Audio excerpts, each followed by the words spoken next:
या निवडणुका ज्या येत आहेत या निवडणुका आपल्याला शिवसेना मजबूत करायची आहे, शिवसेना घराघरात पोचवायची आहे, शिवसेनेच्या गावागावामध्ये शाखा निर्माण करायची आहे, सदस्य नोंदणी करायची आहे, सक्रिय सदस्य नोंदायचे आहेत.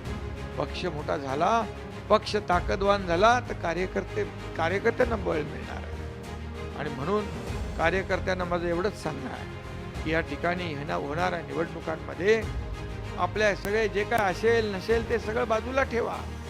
शेवटी आपल्याला जिंकायचं आहे आणि जिंकल्यानंतर शेवटी आपल्याला जिंकायचं आहे. तिकीट एकच आहे, मागणारे अनेक असतात. इच्छा व्यक्त करणं गुन्हा नाही, परंतु त्या ठिकाणी आपल्याला एकदा उमेदवारी जाहीर झाली की मग मात्र सगळं विसरून हा शिवसेनेचा, हा बाळासाहेबांचा, आनंद दिघे साहेबांचा उमेदवार आहे एवढं लक्षात ठेवून काम करायचं.